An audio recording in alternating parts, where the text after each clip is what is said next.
welcome to the Fertility Conversations podcast. The goal of this podcast is to create more awareness about infertility and to provide support to people trying to conceive. Thank you for listening today, and we hope you will be encouraged. And now, here is your host, Ola. Welcome to episode 10. Today I'm joined by a lovely guest, Kemi. She's an infertility advocate and is very passionate about bringing awareness to infertility within the Black community.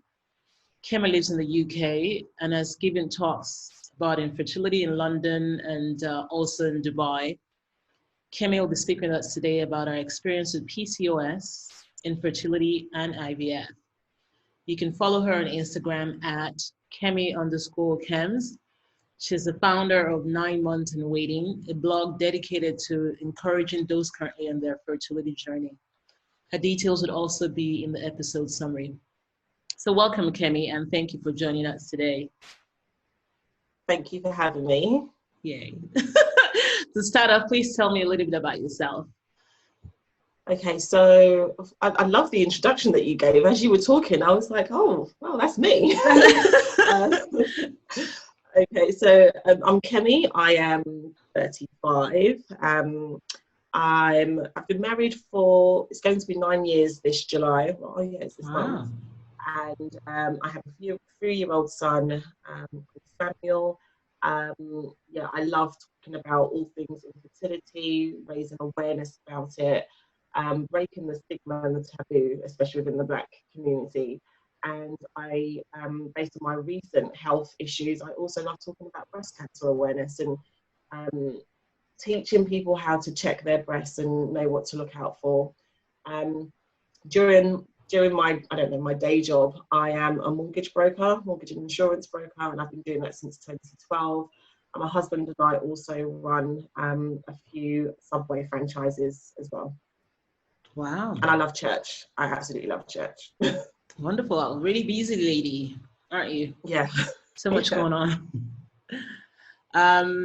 So today, I know you mentioned as well that you recently also talk about breast cancer awareness. Can you tell us a little bit about that? Because I'm sure, most people that have been listening anyway will be some female, and they can also learn from any advice that you can give us in terms of people checking for early detection. And yeah. Okay.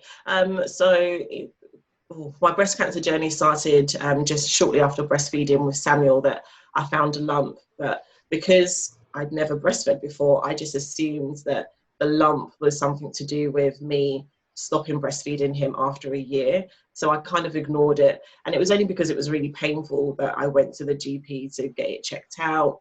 They then referred me to the hospital and they told me it was my breast milk drying up.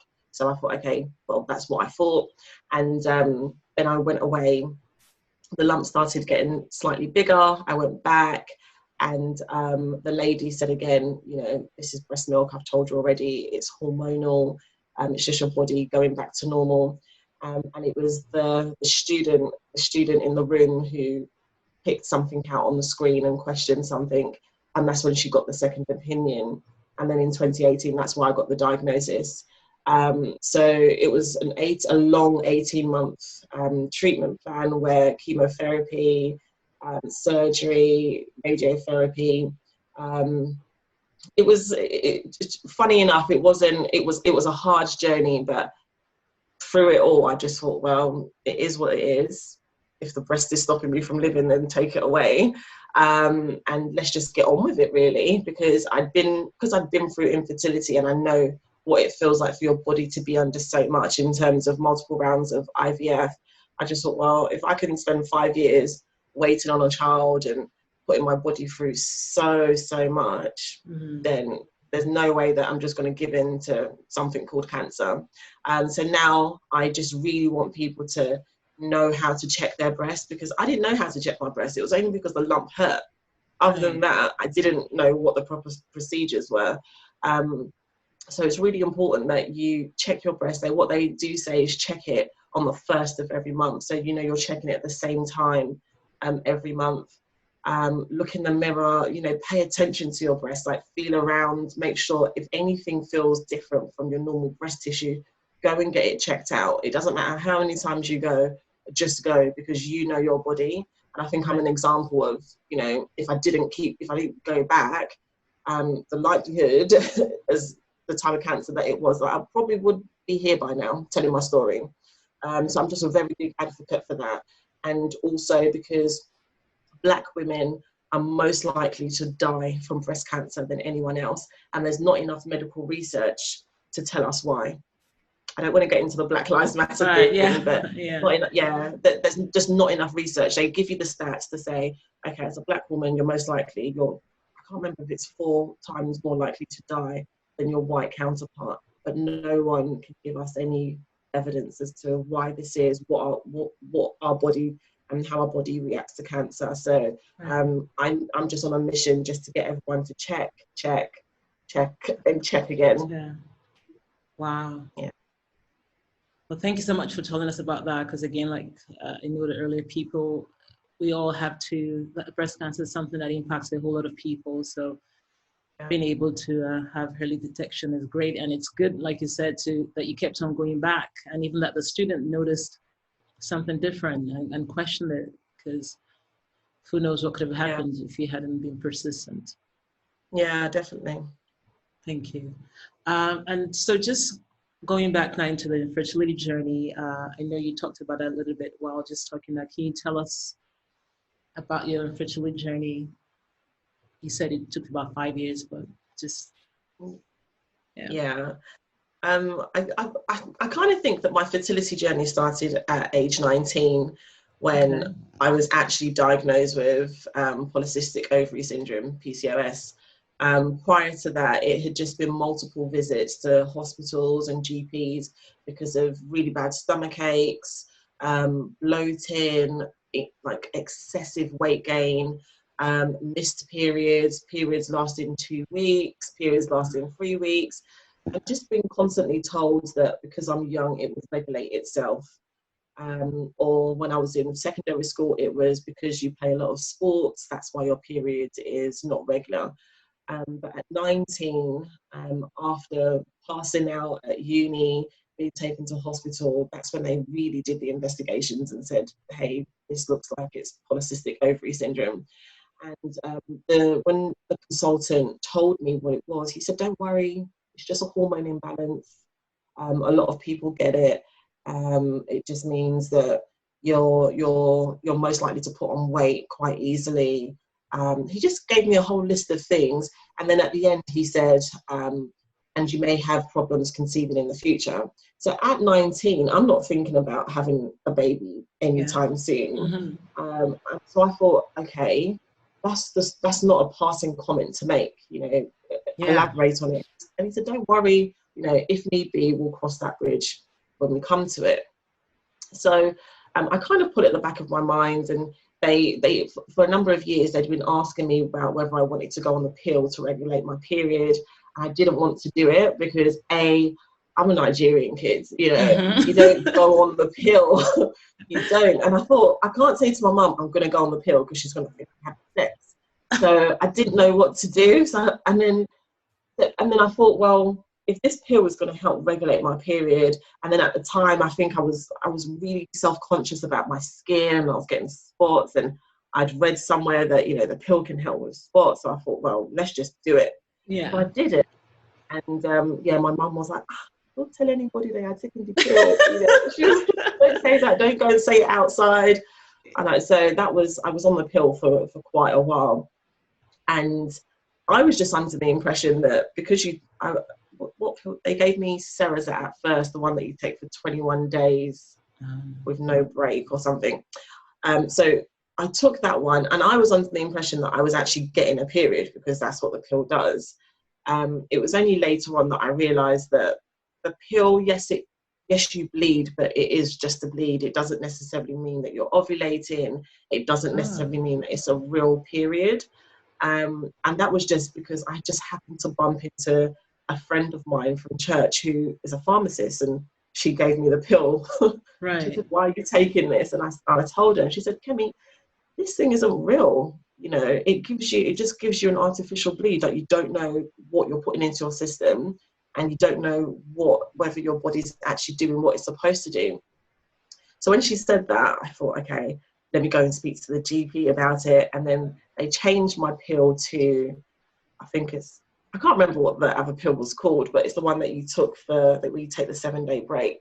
Right. And then I got married at 26, and my husband and I, we said, you know what, like, we want to travel. We don't want to have children straight away. Although everyone just thought as soon as you get married, bam, 9 months. Yeah, 9 months time. Yeah. No, we said no. There's a lot of things that we want to do. So I carried on taking the pill maybe for about 6 months or so, and then I remember one day we just sat down based on like conversations that we'd had with some of our friends, and we sat down and we said, let's not do this pill thing, because again, we'd researched and we realized that the pill can take a number of months to come out of your system. Right. So we said, let's take it away. God knows that we don't want a child until 2 years. So let's just see. And if it happens, it happens. And then it didn't happen.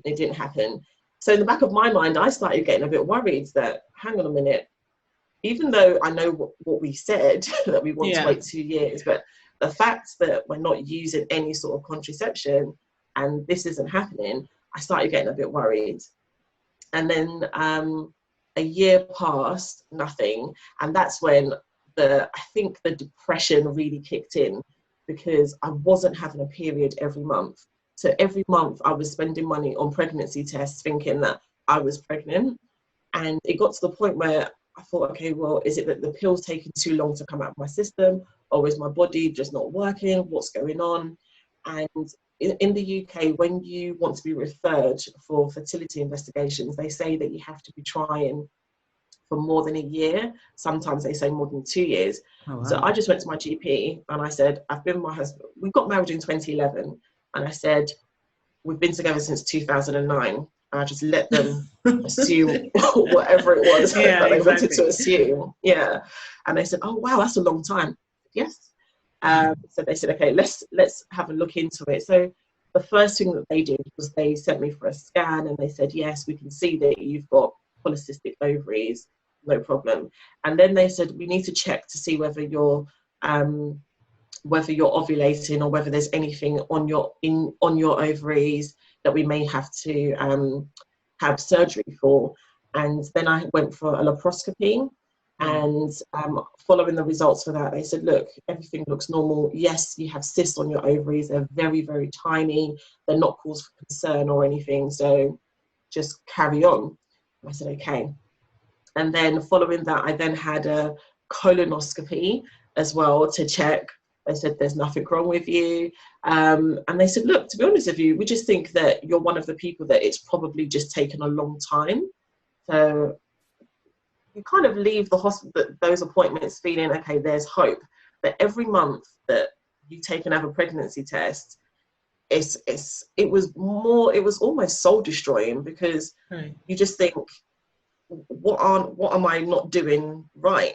You know, I started changing the way that I ate. I started exercising more.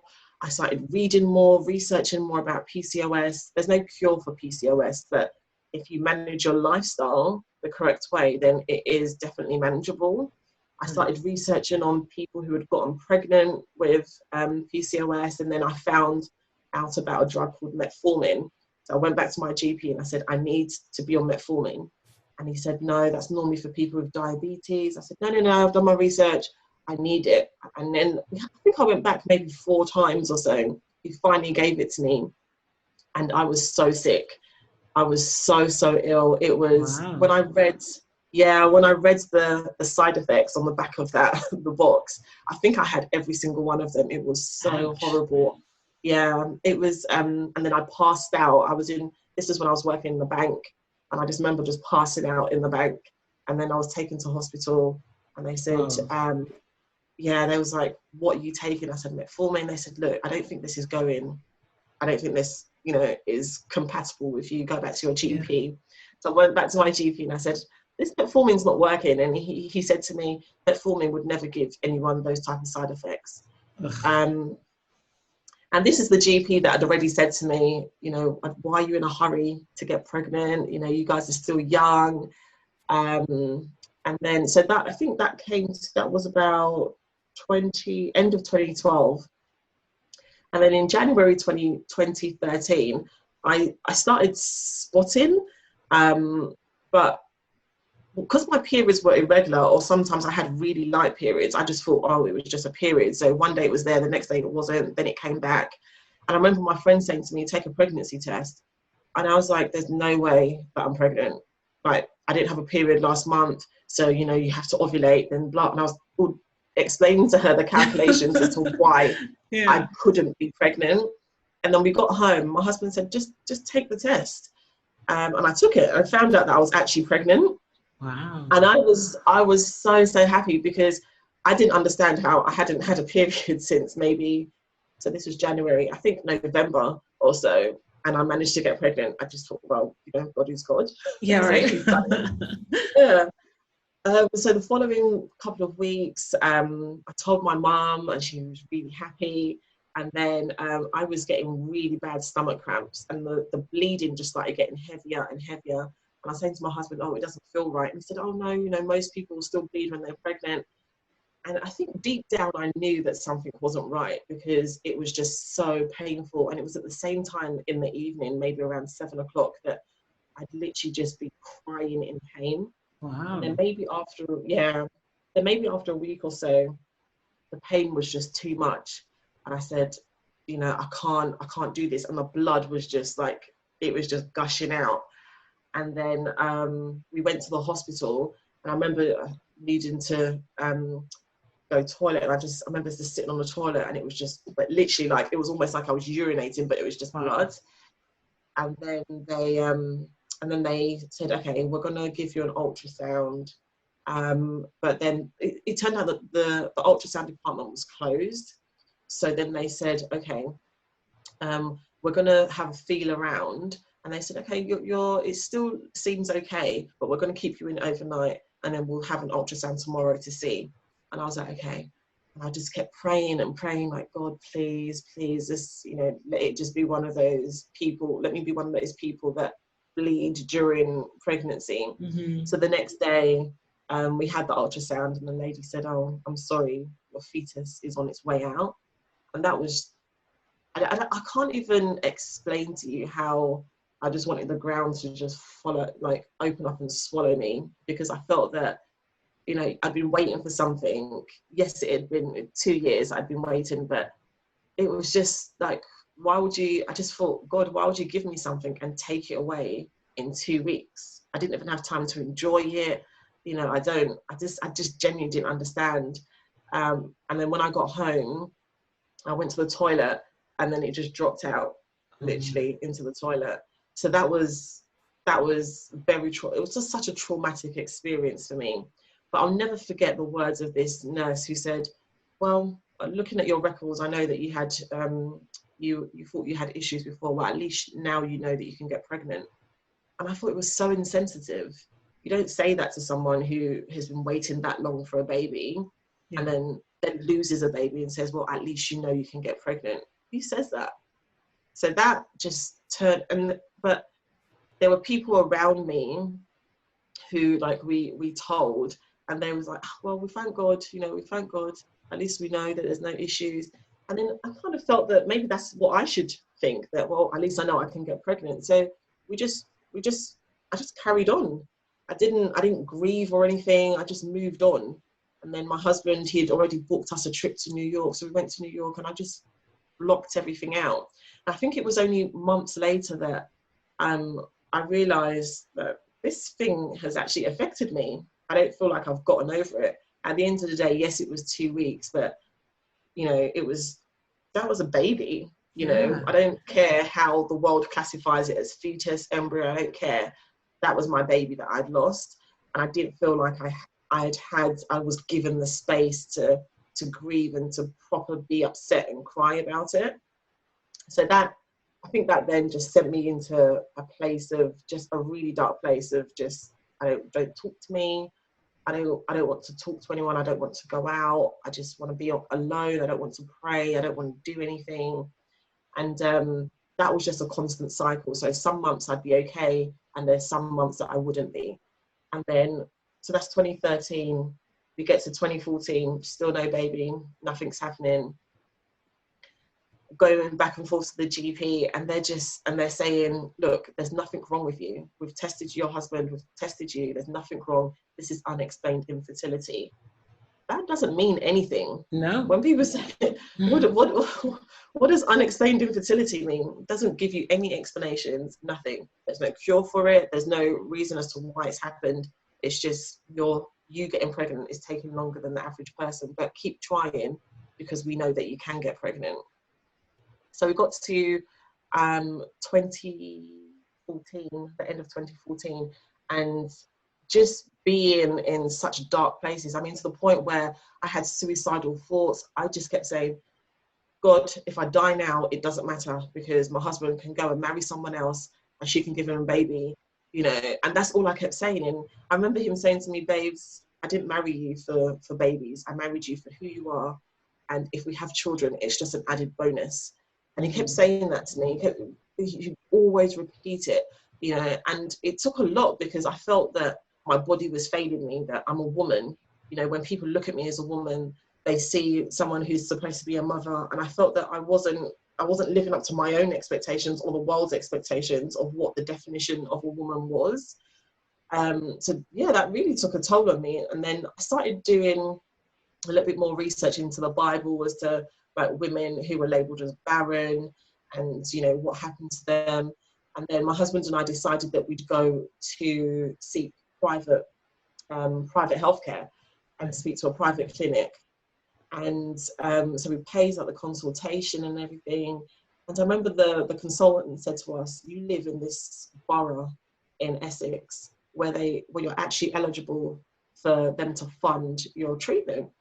And we said, well, look, we've been going back and forth to the GP for how long? He doesn't want to refer us. And she said that she'd write a letter to the GP to recommend that they refer us for treatment. And the GP was fuming. He could not believe that someone would do that. He said, how dare she write a letter to me? He was so angry. And he still didn't write the letter. So I then had to book another appointment and said, I don't want to see my allocated GP. I want to see someone else. And it happened to be a locum GP. And the receptionist, who said, look, I'm going to help you, you know, and they ended up writing the referral letter for us. And that's how it started. We had our first, So I really felt like the devil was really against this. Yeah. Didn't want this to happen. So 2015, we had our first round of IVF. And when I thought about IVF, all I see is what I saw in the movies. I thought, you have IVF, you get pregnant straight away, and you have twins. Twins or triplets, yeah, that was it. I said, babes, imagine if we have 4 at the same time.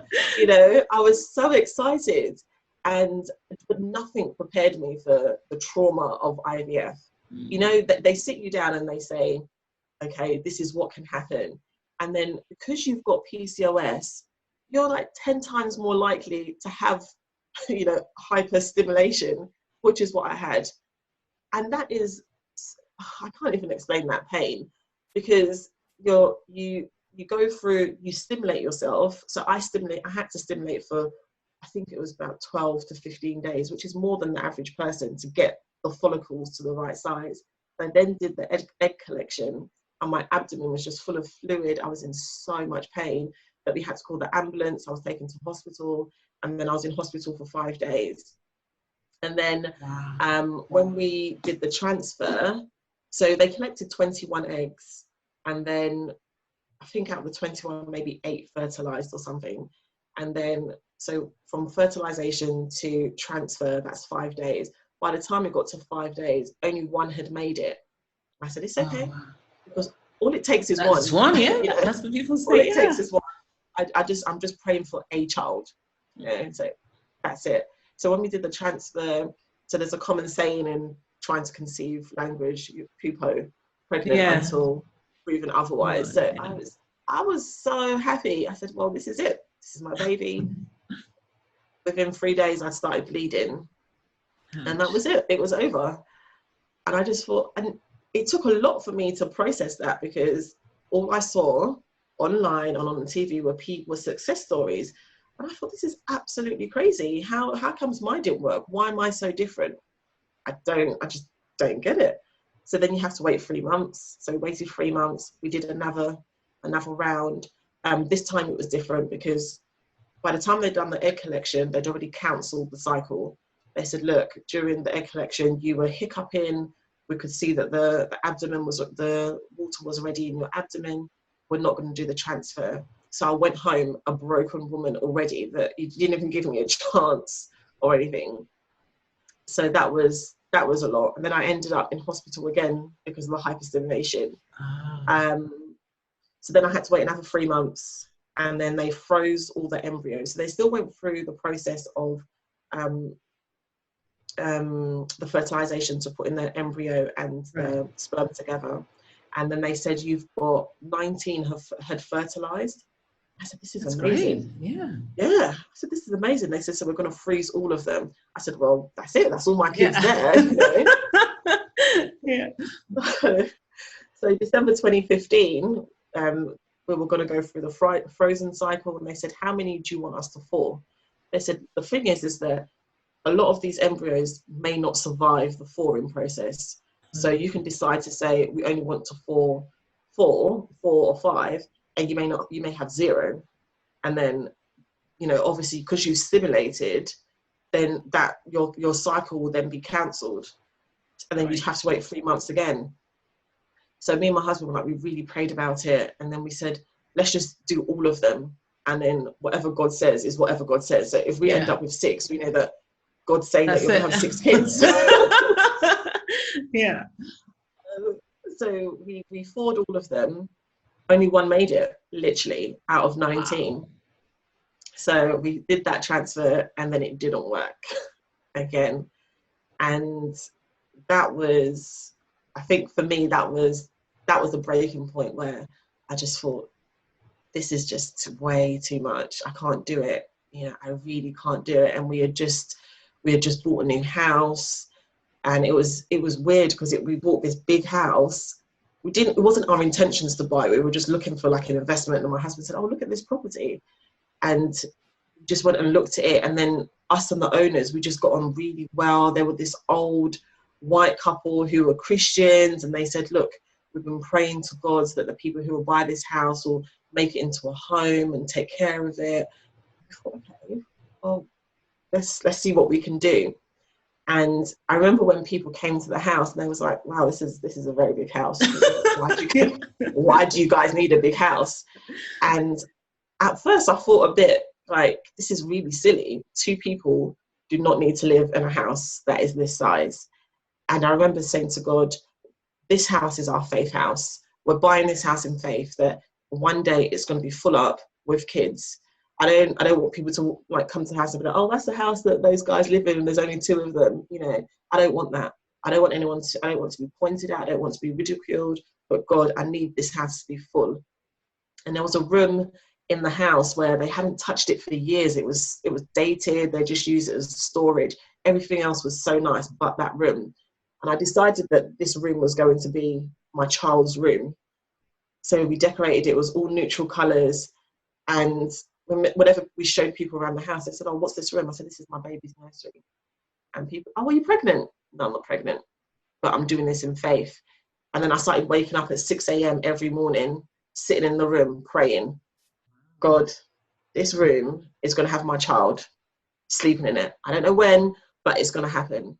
And that's what I did religiously. Every morning, 6 a.m., I'll just go in there. And then I started buying clothes and hanging the clothes up. And it was, at first, it felt a bit weird buying clothes for a baby that I don't even know whether it's coming. I don't know when. But I said, no, I'm doing this in faith because I know that I'm going to be a mum. I know what God has shown me. It's not my imagination. I know that this is real. Therefore, I'm going to buy it. I bought the clothes that my child was going to wear home from hospital. I hung up in my wardrobe every morning. I touch it and I pray over it. And I said, I'm using God. I'm telling too many people about who you are.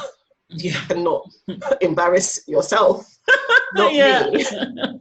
I've told too many people, I've told too many people that I'm waiting on God. I know what God has told me. I said, God, please, there are so many people that doubt you and think that you can't do it. I'm not putting my trust in man, because at the end of the day, all these cycles have failed, which goes to show that it's all in your hands. I can't put everything in the hands of man, of the medical professionals. So do whatever it is that you need to do. So in 2016, we then went on to have the fourth round. And I remember walking into the clinic and the receptionist saying to me, "Oh, Kemi, how do you feel?" Like, they knew us there. They knew us there. You know, we'd been there so long. And they said, "How do you feel about this next one?" I said, I don't have any expectations. I don't know. And I don't know where it came from, but I finally understood what it meant to let go and let God and just leave it there. And then I stopped praying for myself. I started praying for all the other people that were waiting on God.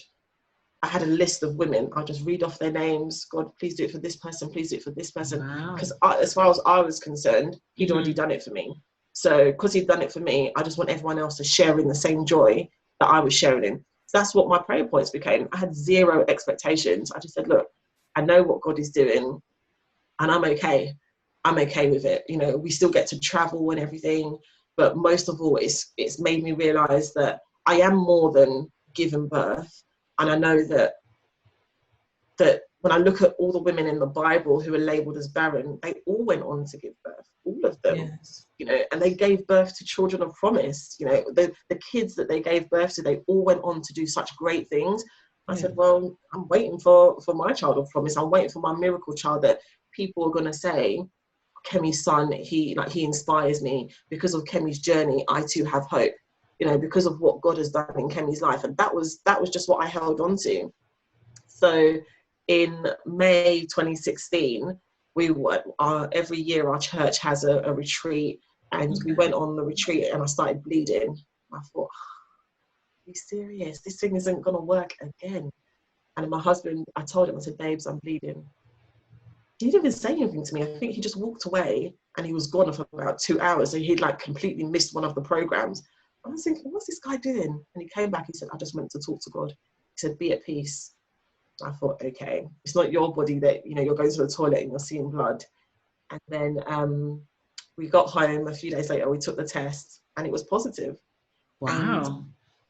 And it was such a surreal feeling. It took so long to sink in. And I thought, and then obviously you have the fear of, oh my gosh, am I going to lose the baby? What's going to happen? And then he just kept saying, Kemi, God has told us that this is it. Don't worry. And that was it. That is how God did it. You know, it was such a long journey, but it was definitely worth it. 100% worth it. And yeah, and then at week 24, when we went for the scan, they said, sorry, your baby's not growing. Your placenta's not working properly. I was just like, really? Seriously, yeah. Like, I don't need this. And they said to me, look, we're going to have to deliver the baby early. Ideally, we want to wait until week 28, but we don't think that the baby will make it that far. I said, no, this isn't what God told me. This isn't part of the plan. This is not part of the plan. And then they sent us to the hospitals every 2 weeks. We had to have growth scans. They said it was weird because they said your baby's too small, but then there wasn't enough space in my womb for him to grow. What? That even makes sense. How can a baby be too small, but there's not enough space?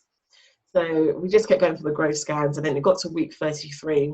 We went for a routine appointment and they said, no, this baby needs to come out. The heartbeat that we're hearing, it's quite low. And then we said, no, we want to wait. You know, they told us that he's going to be in intensive care until his due date. This is November. You know, it's the 28th of November that they told us he was due the 15th of January. I said, there's no way that he's going. I said, no. We prayed about it. And then my husband came back and said, babes, God said, we've got to do it. I said, oh my gosh. So we did it. And then he was born on my mum's birthday, the 30th of November. Aww. And when they delivered my placenta, they said, it's such a good thing that this baby came today because your placenta was black. It wasn't, we don't know what would have happened if he had stayed any longer. I said, God, thank you. Thank you. So yeah, the devil really tried it, but he's here. He's a miracle. He was only in hospital for 3 weeks. He was breathing on his own. yeah, he didn't need no oxygen. All he had to do was gain weight. Other than that, he's perfect. And you see him now, you'd never know that, you know, he was premature, born at 33 weeks and everything. He can read, he can write, he can spell his name, you know, so he's doing all the things that a 3-year-old, actually, maybe not all 3-year-olds know how to read, but yeah. Wow, that's such an amazing story. You went through so much, and I'm so sorry about your loss, but we do thank God for your rainbow baby and the testimony and how faith kept you going. That was amazing, having the room decorated and purchasing items and putting them in the wardrobe. That's a big one. Something but it's amazing, right? That the faith kept you going all those times. You never, and the fact that you're also praying for other women, even though you hadn't had your baby. Yeah, I mean, I still do it now. It's my passion, just because I know how hard it is to wake up every day and renew your hope. You know, and the other things is on December 31st, when, you know, you're praying and you're just like, God, I have one prayer point. I just want to have a baby. And in 2015, I said, God, I'm not going to stand here on December 31st, 2016, praying for another baby. I refuse to have the same prayer point. My prayer point needs to change, because I wasn't praying for anything else. I felt like I had everything but a baby. So I still pray, encourage other women if they want to ask me any questions. And that's why I don't mind telling my story, being an open book, because I know what it's like. I know what depression feels like when you have suicidal thoughts. I know what that feels like. And it's just, I wouldn't wish it on anyone. So I'm getting so emotional. I wouldn't wish it on anyone. And I know, in terms of the stigma of, you know, oh, you're still waiting, no baby. People around you are having multiple babies. And then people are asking such insensitive questions. And you just feel, I don't want to write unexplained infertility on my forehead. I don't want to write, I've had a miscarriage. It's none of your business. You don't know what it's taken for me to wake up and shower today. You know, there are days where, like, I'll just stay in bed. I'd call in sick, because I don't want to face the realities of waking up and seeing someone outside with a baby. I don't want to face that. So I know what people are going through. So I just want people to know that there's hope. And as long as you can hang on to that hope, and as long as you believe what you see, then it is, I don't know how long it would take. Like, my journey was 5 years. Some people, it may be, like, my journey is no different from someone who's waiting 1 year. You know, my journey is no different from someone who's waiting 8 years. But I know that if you have that hope and that faith, there's nothing that God can't do. Nothing. Amen to that. Thank you. And I know that you talked a lot about your faith and how it held you on, but how did you also find support during your waiting time? Did you have other friends dealing with something similar, or? Yeah, fun. It's a very weird situation, because there was 4 of us who were going through the same thing, all at the same church. Absolutely crazy. And I was reading with my god sister Lola. We were dieting together. We would, every evening we'd go and jog. You know, we would so the 6 a.m. prayers that I'd have, she too would wake up, go into a room and pray. We'd text each other prayer time, and then once we finished praying, maybe 6:30, 6:45, we'd call each other and we'd pray together. She didn't go through IVF, but she went through Clomid first. Oh, okay. And her first 2 cycles failed, and then she had an encounter where she was with this little boy, and this boy said, Auntie Lola, there's an angel behind you. And she said, okay. What? And he said, yeah, he's putting a baby in your tummy. And she was pregnant. Literally, that is her encounter. That is her supernatural, you know. And we'd always said that we're going to do this together. So when she got pregnant, her baby was due. Her baby was born in June 2016. And we always said, we want our boys to grow up together. Yeah. We want them to be born in the same year. And I said, Lola, sorry, my baby is coming in 2017, but he came in 2016. And Josiah and Samuel, they are so close. They are brothers. You know, we call them twins, everything. You know, so we were on the journey together. both our outcomes were different. And then she then went on to have another baby within less than 2 years later. Wow. So everyone's journey is different. But in terms of the support, when I became vocal about what I was going through, I found that people would always ask, Kemi, how you doing? How are you? And everything. So for me, I didn't want anyone to feel sorry for me. I just wanted you to pray with me and ask how you could support me. So people more or less did that. It was only the people who I don't have no filter that would ask silly questions and say, have you tried this, or don't put too much salt in your husband's food, silly things like that. I never heard that one. That's interesting. Salt in food. Okay. I just thought I don't even cook with salt anyway, but it was good. The network that I then made via Instagram was just amazing. The Trying to Conceive community. My husband he hates social media, and I guess social media can be vanity for some people and fake lives, but for me, the people that I follow, I'm very intentional. And the Trying to Conceive community, I just think it's amazing. I've met some pretty amazing people. I met you. I watched you for years on there. So it's definitely it's been good. I think when my husband and I, when we got married, in terms of our network of friends, we all live within 10 minutes away from each other. Nice. So we're quite close, and people, they're just so supportive. I've got another friend who has, just like within the first year of her getting married, she was pregnant, and what I loved is that she just said, Kemi, we're going to share in this joy together. And I was so close with her daughter. I remember when I took the test of the third round of IVF that failed, I was actually babysitting her daughter. And I just cried, And I remember her daughter, she wasn't even 1 yet. She just wiped my tears away. So it was just, we have such a special bond with the people that we're connected to. And I really thank God for it. Wow, that's amazing. And is that how 9 months in waiting, the blog, is that how that came to be, or? That started, when did that start? That started in 2016, January 2016. Okay. So that was after the third round of IVF. That was when I finally said, God, I'm letting this go and I'm leaving it. I'm not praying about it anymore. And then I said, actually, let me just talk about it. Let me share my experience with other people, because I know that I can't be the only person who's going through it. Because even though I was secretly following people on Instagram, it wasn't Black people that I was following. I didn't find any Black people. It was just all, it was all white people, or it was people in America who talk about it. But I thought, is there no one in the UK, no Black people in the UK that is struggling with infertility? Is there no Nigerian people? I didn't find anyone. And then I started the blog.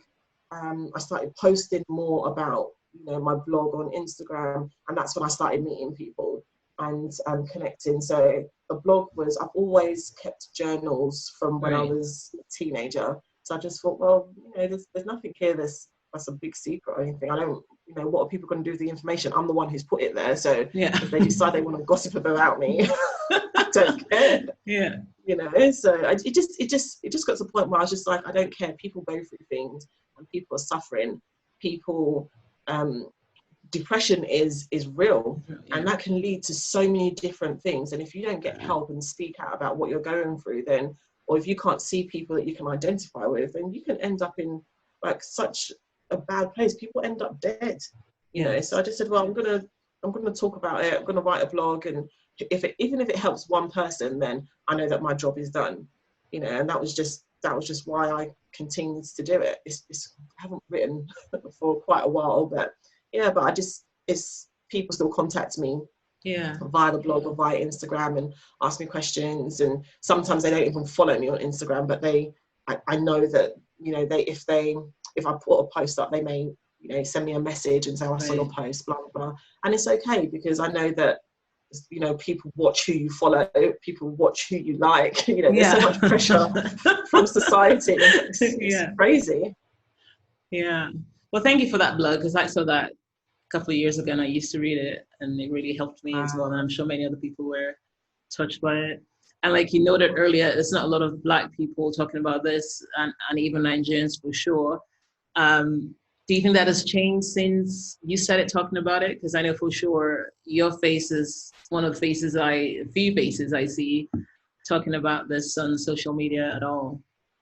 Yeah, I think more people are talking about it, but I don't think it's as much as, especially from like the Black community, I don't think there's as many people who are talking. I think there's still the notion of, I'm going to set up an Instagram page for fertility awareness, but it's just, there's no faces there or anything like that. So I guess that stigma still is there. It is, yes. And I guess it's evident in the fact how many people message me. There was a lady that I connected with in the UK last year. Okay. And so she's doing a lot more. When I think about like the UK, there's not that many of us that's doing it. You may see a few within the Asian community, but I still feel like there's such a long way to go, where people feel that this is a disease. You know, yeah. I went to an event at the Houses of Parliament where I got the opportunity to speak about fertility treatment and how it shouldn't be something that, you know, it depends on where you live in the UK, whether you're eligible for it. It's a disease, you know. And one of the politicians said, infertility is a disease, it's not a lifestyle choice. I said, that's so true. Yeah. You know, and no one chooses to have cancer. No one chooses to have, you know, all these other diseases. No, if you don't go to the shop and say, okay, well, you know, what disease can I pick? You know, let's have exactly. that. You know, it happens. And over here, like the NHS, they spend so much money on awareness for stop smoking campaigns. That's a choice, you know. Exactly. But yet, infertility, there's not that much money that's pumped into it. There's not much money that's pumped into PCOS awareness, that they're not telling young girls that it's not normal to not have a period. It's not normal to have irregular periods, that if you have irregular periods, if your periods are really heavy, if you're constantly having bloatedness, if you're having stomach aches, you need to go and get it checked out. It's not normal. There's not enough money that's pumped into educating society as to the things that they need to look out for infertility, but they pump money for type 2 diabetes. That is to do with your lifestyle and smoking. Sorry, I'm getting angry. But it's true, right? Because people always think, especially when you say IVF, they're like, oh, okay, you're kind of trying to choose a designer baby. And it's like, no, you know, people need to do that. They don't want to, right? It's not. Yeah. But yeah, that is that. I've heard of that. So people, sometimes they say to me, oh, when they find out that Samuel is an IVF baby, they say, oh, okay, did you choose the sex? No. You know, like, seriously? Why would I do that? I just wanted a child. I don't care. I genuinely didn't care whether it was a boy or whether it was a girl. As long as the child was healthy and it's living, who cares? It's not that deep. You know, I just prayed for a child, and as long as the child is healthy, I'm okay. Yes, and people need to know that more. So you're still working a lot more then with in the UK to try to increase more awareness, especially for young girls and the youth to know more about PCOS, and like you said, people to be able to get help faster. And it seems even the doctors not all of them seem to know what's going on, because, you know, like your doctor kept on telling you to go back and forth and not see the need to help. Yeah, there is. So one of the things that I have noticed with a lot of people that I'm friends with on Instagram in the UK is that we all have the same common thing, that GPs don't take it seriously. Yeah. Especially if you're a certain age. So because I was under 30, oh, you're young, you know, don't you want to have a career, blah, blah, blah. No, I don't. It's none of your business. It's none of your business. But there needs to be more awareness. So I work with my local clinical commissioning group, CCG.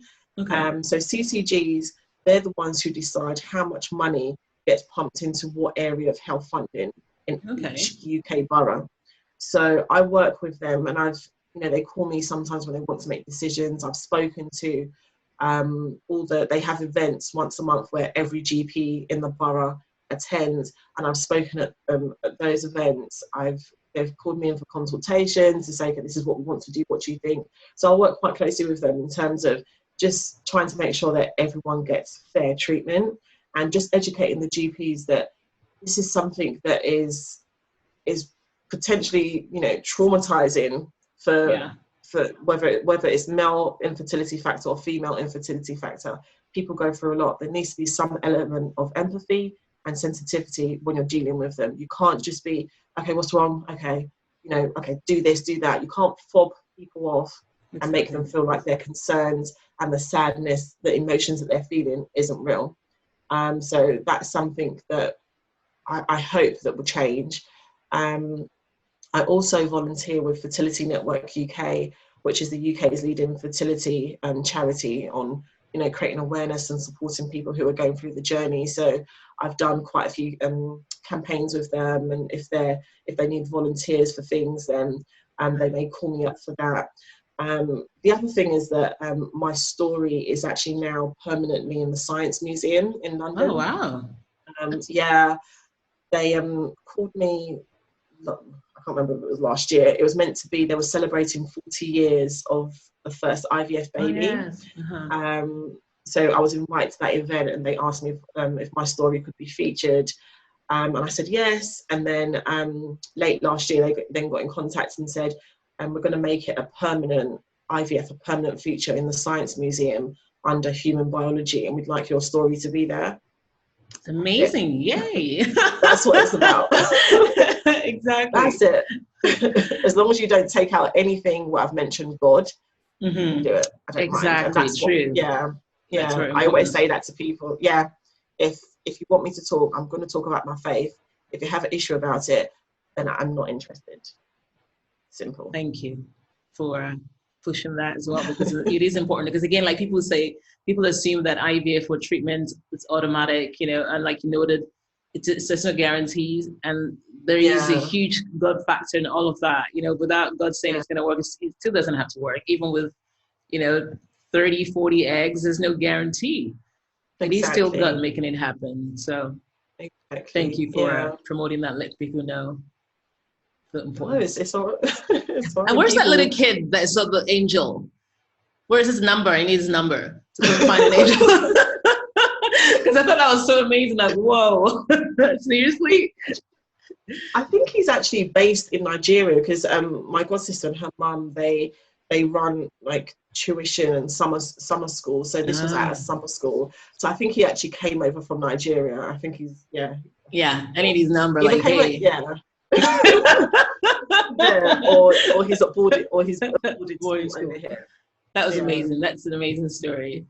So knowing what you know now, what is the one piece of advice you would give someone, your younger self or someone else dealing with PCOS and not about how to deal with it?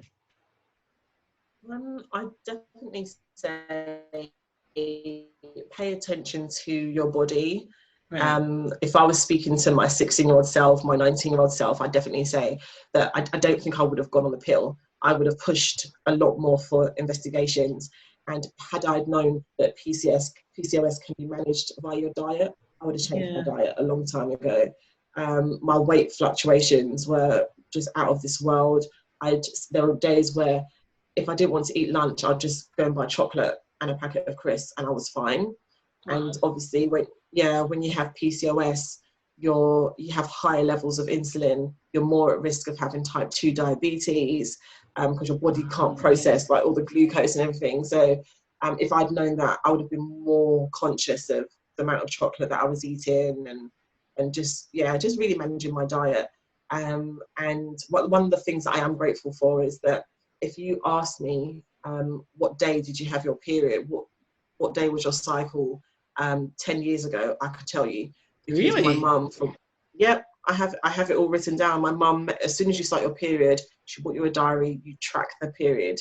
Wow. So that's how I knew that this thing was irregular. It wasn't because some days it was 5 days or 4 days. It was my cycle was 21 days, 41 days, 100 days, 80 days. So, you know, it was all over the place. So I have that down. So it's really important that young people, no matter how old you are, track your periods, like see what the pattern is. If it's irregular, ideally you should have a 21 day, 28 day, 30-day cycle or so. So if it's out, you know, just know that you may need to go and get it checked to see what's going on.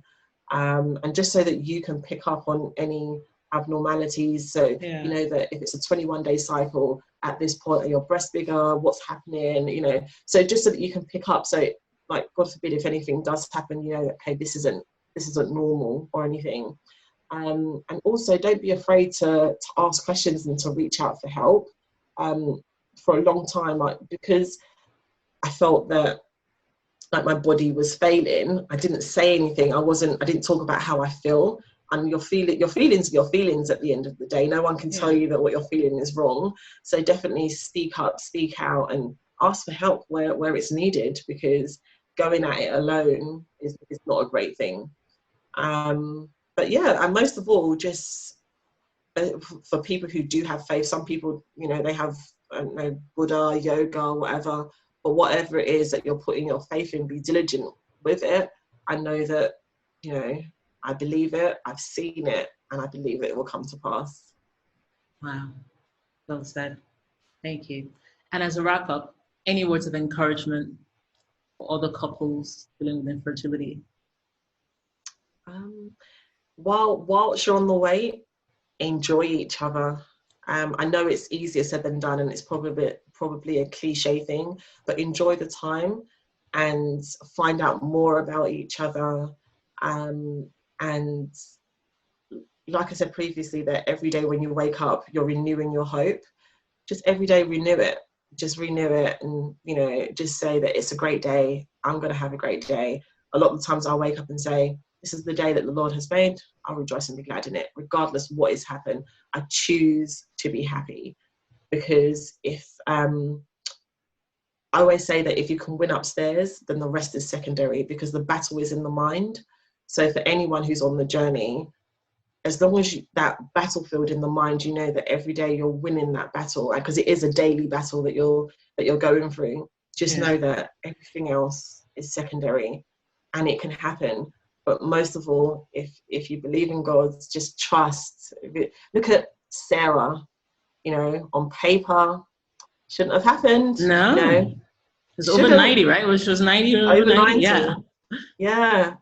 And remember when, you know, the angel visited her and said, you're going to have a baby. She laughed. You know, God doesn't move according to our own time. But on paper, they may say, okay, well, low sperm count, PCOS, something. They can have a list of everything on paper, but God can 100% make it happen. And she gave birth to her Isaac. Look at Hannah. She carried on praying, went back, kept going back year after year, and God did it. You know, so just have hope. And I'm not saying it very lightly. I'm saying it because I've been there, and I know that God is God. Even after my journey with cancer, you know, that's where they say chemotherapy, it ruins your chances of having a baby. Do not get pregnant. You cannot afford to get pregnant. Kemi, it's very dangerous for you. Please. I know the God that I serve, and I know that if it's meant to be, he will make a way. I don't need to trust in whatever your science says, because at the end of the day, you can't tell me why Black women are most likely to die. It's okay. But just keep the hope and know that the final report is always God's. Even if it's 10 years later, God is God, and he will show people that he is who he says he is, and his word doesn't lie. It doesn't. No, never. Thank you. Well said. And just to actually ask, I know that you said now you're doing a lot of work as well for breast cancer awareness. How can people reach you? Do you have a page for that, or is there? I haven't launched the page. It's strange because the initiative that I've launched is called Teacups, and that's because I love tea. Yes, me too. Yeah. I really love tea, and then cups as in like your cups, your breasts. Right. Okay. So yeah. So I'm trying to, the name teacups has taken, like there's 2 teacups, 10 teacups. It's all been taken on Instagram. So I'm still trying to figure out what the name is going to be. So for the meantime, still follow me via my Instagram page, Kemi_Kems. Via my blog, I always respond to messages if I'm really bad with my phone, as you've probably experienced. But yeah, you can just reach me there. I'm doing an Instagram live tomorrow. At 8:30, just showing people how to check the breasts. Okay, that's great. We're doing that every month. Yeah, that's wonderful. Thank you so much, Kemi. It's been pretty amazing hearing your story. It's such a testimony. It's huge. It showed me things I also need to do. Is that praying at a certain time, peak and pray and have faith and purchase some items for my triplets. So, So I have to, so thank you so much for sharing that and reminding us that God is God and that there's nothing impossible with him. Amen. And like Kemi said, if you do want to reach her, she's on Instagram at Kemi_Kems. Details will also be in the show notes. So thank you so much, Kemi. It's been a pleasure having you on here today. Have a good afternoon. You too. Thank you. Thanks for joining us this week on the Fertility Conversations podcast. If you enjoyed this podcast, please give us a 5-star rating and subscribe. Follow us on Instagram at Fertility Conversations. If there are any topics you would like to have discussed, please send an email to fertilityconversations@gmail.com. Be sure to tune in next week for our next episode. Thank you again for listening. Take care of yourself and do stay hopeful.